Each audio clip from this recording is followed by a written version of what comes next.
Hello everyone. आज हम लोग वैलेंस इलेक्ट्रॉन निकालना सीखेंगे। तो वैलेंस इलेक्ट्रॉन निकालने के लिए सबसे इम्पोर्टेंट होता है उसका एटॉमिक नंबर जानना।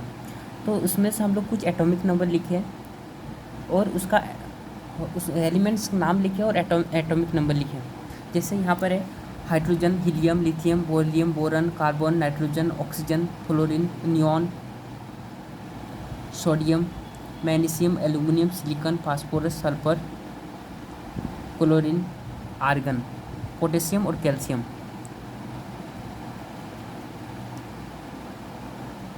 ठीक है, उसी के साइड में आप लोग देख सकते हैं सबका एटॉमिक नंबर लिखा हुआ है।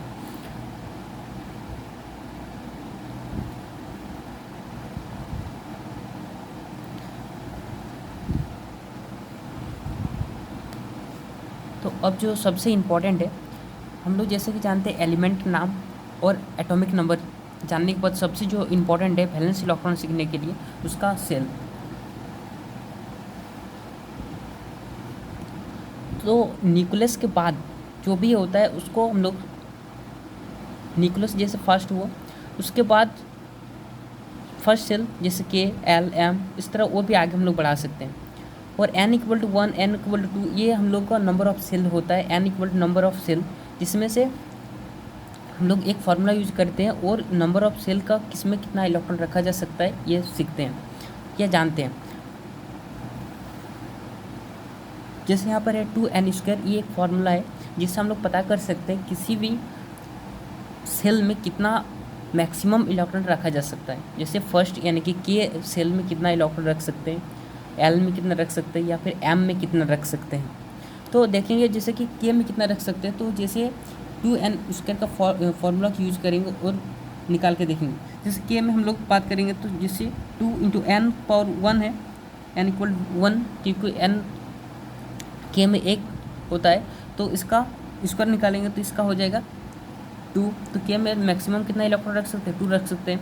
इसी तरह एल का 8 रख सकते हैं और एम में 18 रख सकते हैं। और भी आगे सेल का भी निकाल सकते हैं। तो अभी हम लोग को ज़्यादा उतना ज़रूरत नहीं है, तो इसलिए अभी हम लोग इतना ही इसमें लिखे हैं। तो फर्स्ट में 2 इलेक्ट्रॉन, सेकेंड में मैक्सिमम 8 और थर्ड में 18 इलेक्ट्रॉन मैक्सिमम रख सकते हैं। इसी का एक एग्जांपल लिया है। जैसे अच्छा, इलेक्ट्रॉन को e⁻⁻ से हम लोग डिनोट करते हैं और इसको एक्चुअली यहाँ पे सिंबल लिखना चाहिए था। तो यहाँ पे जैसे कार्बन का C सिंबल होता है तो यहाँ पे C लिखा हूँ मैं। तो कार्बन का एटॉमिक नंबर यहाँ पे देख सकते हैं कि 6 होता है, तो एटॉमिक नंबर 6 लिखे हैं। और इसका वैलेंस इलेक्ट्रॉन की बात किया जाए तो जैसे कि कार्बन का एटॉमिक नंबर 6 होता है तो फर्स्ट सेल में हम लोग 2 इलेक्ट्रॉन मैक्सिमम रख सकते हैं, यानी कि के में 2 मैक्सिमम इलेक्ट्रॉन रख सकते हैं। तो उसके बाद जो बचेगा, जैसे कि 4 बचा, 6 में से 2 माइनस कर देंगे तो बचा 4। तो 4 नंबर जो है वो क्या है, आपका वैलेंस इलेक्ट्रॉन है। सेकंड में जैसे एग्जांपल लिए हैं यहाँ पर नाइट्रोजन का, तो सेकंड में जैसे नाइट्रोजन का एटॉमिक नंबर 7 होता है और यहाँ पे इसका वैलेंस इलेक्ट्रॉन कितना होगा, तो वैलेंस इलेक्ट्रॉन यहाँ पे जैसे फर्स्ट में 2 को फिल 2 सेल को, यानी कि एल जो सॉरी के जो यहाँ पे सेल है, यानी कि के जिसमें से 2 मैक्सिमम इलेक्ट्रॉन रख सकते हैं, उसको फुलफिल करने के बाद जो भी इलेक्ट्रॉन आउटर मोस्ट सेल में बचता है उसको हम लोग बोलते हैं वैलेंस इलेक्ट्रॉन। जैसे यहाँ पर बचा 5। इसी का और एक एग्जांपल बात करूँ तो जैसे यहाँ पे मान लीजिए आर्गन कर लेता हूँ मैं। आर्गन का एटॉमिक नंबर यहाँ पे देख सकते हैं 18 है, इसका वैलेंस इलेक्ट्रॉन कितना होगा। ठीक है, तो डायरेक्ट आप लिखते हैं वैलेंस इलेक्ट्रॉन कितना होगा। तो 2 में हम लोग जानते हैं 2 18 है तो 2 फुलफिल हो जाएगा।